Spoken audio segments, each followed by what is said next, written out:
Hello दोस्तों, कैसे हैं आप सब। उम्मीद है सब ठीक ठाक होंगे। आज के वीडियो में बात करने वाले हैं एक बहुत ही शानदार शहर नासिक के बारे में। ये शहर भारत के सबसे मशहूर राज्य महाराष्ट्र के सबसे बड़े शहरों में से एक है। ये शहर बहुत ही ज्यादा खास है क्योंकि ये शहर गोदावरी नदी के तट पर महाराष्ट्र के बिल्कुल नॉर्थ में बसा हुआ है। नासिक से बड़े दो शहर पुणे और मुंबई भी महाराष्ट्र में मौजूद हैं। इसका मतलब ये शहर महाराष्ट्र का तीसरा सबसे बड़ा शहर हुआ। नासिक शहर भारत भर में अपने कुंभ मेले की वजह से बहुत ही ज्यादा फेमस है, जिसमें लाखों लोग भारत के साथ ही दुनिया भर से इस मेले को देखने आते हैं। ये शहर महाराष्ट्र की राजधानी और सपनों के शहर मुंबई से सिर्फ 190 किलोमीटर की दूरी पर मौजूद है। इस शहर को भारत की शराब कैपिटल भी कहा जाता है क्योंकि भारत के 50% से ज्यादा वाइन यार्ड्स यहीं पर मौजूद है। भारत की 90% शराब महाराष्ट्र के इसी शहर से आती है। ये शहर समुद्र तल से 584 मीटर की ऊंचाई पर 567 वर्ग किलोमीटर के इलाके में फैला हुआ है। 2011 की जनगणना के अनुसार इस शहर की जनसंख्या 3 मिलियन से ज्यादा है, जिसे अगर एरिया के हिसाब से बांटा जाए तो इस शहर का जनसंख्या घनत्व 5200 व्यक्ति प्रति वर्ग किलोमीटर बनता है, जो इसे काफी डेंसली पॉपुलेटेड शहर बनाता है। नासिक शहर की कुल आबादी में से लगभग 90% लोग पढ़े लिखे हैं। पुरुष महिला अनुपात की बात की जाए तो इस शहर में 1000 पुरुषों पर 894 महिलाएं पाई जाती हैं।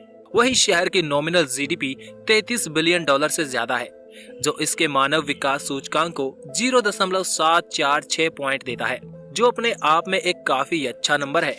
नासिक एक बढ़ता हुआ शहर है जिसे महाराष्ट्र का ऑटोमोबाइल हब भी माना जाता है। इसके अलावा भी नासिक में ढेर सारी कंपनियां मौजूद हैं, जो पेंट से लेकर टायर, प्लास्टिक, स्टील जैसे प्रोडक्ट्स को मैन्युफैक्चर करती है। वैसे नासिक शहर के नाम के पीछे एक बहुत ही पुरानी कहानी जुड़ी हुई है, जिसको भारत के इतिहास की एक बहुत ही मशहूर कहानी माना जाता है।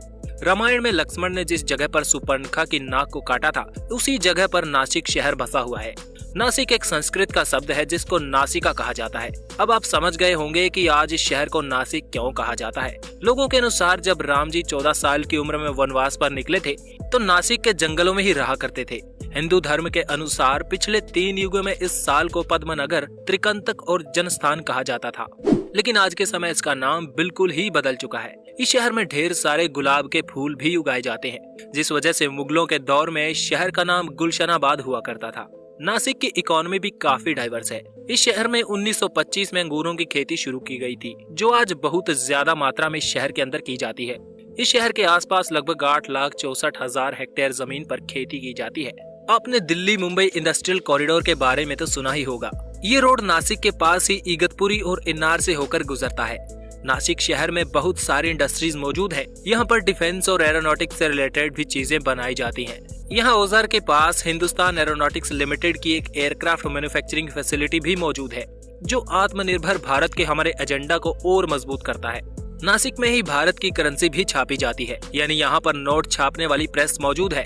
हो सकता है आपके वॉलेट में भी ऐसे कई नोट हों जो नासिक में बनकर सैकड़ों हजारों हाथों से होते हुए आप तक पहुँचा हो। भारत में 46 जगह पर शराब बनाई जाती है। इस शहर में ढेर सारे अंगूरों की खेती की जाती है, इसलिए 40 में से 22 वाइन यार्ड्स इसी शहर में मौजूद है। इसके अलावा इस शहर में रेलवे इंफ्रास्ट्रक्चर तो अच्छा है ही साथ इस शहर का रोड इंफ्रास्ट्रक्चर भी टॉप क्लास का है। भारत में पहला 10 लेन एक्सप्रेसवे भी इसी शहर से गुजारा जाएगा, जो सूरत से लेकर चेन्नई तक बनाया जाना है। इस शहर में ग्रेटर नासिक मेट्रो भी बनाई जा रही है, जो इस शहर के लोगों को बिना किसी परेशानी के एक जगह से दूसरी जगह बहुत तेजी से जाने में मदद करेगी। तो ये थी नासिक के बारे में कुछ इंटरेस्टिंग जानकारी। अगर कोई पॉइंट छूट गया हो तो कमेंट करके जरूर बताइए, और कमेंट में अपने शहर का नाम लिखकर भी जरूर बताएं, ताकि अगला वीडियो आपके शहर के बारे में हो। Thanks for watching. Stay tuned with explore YRS.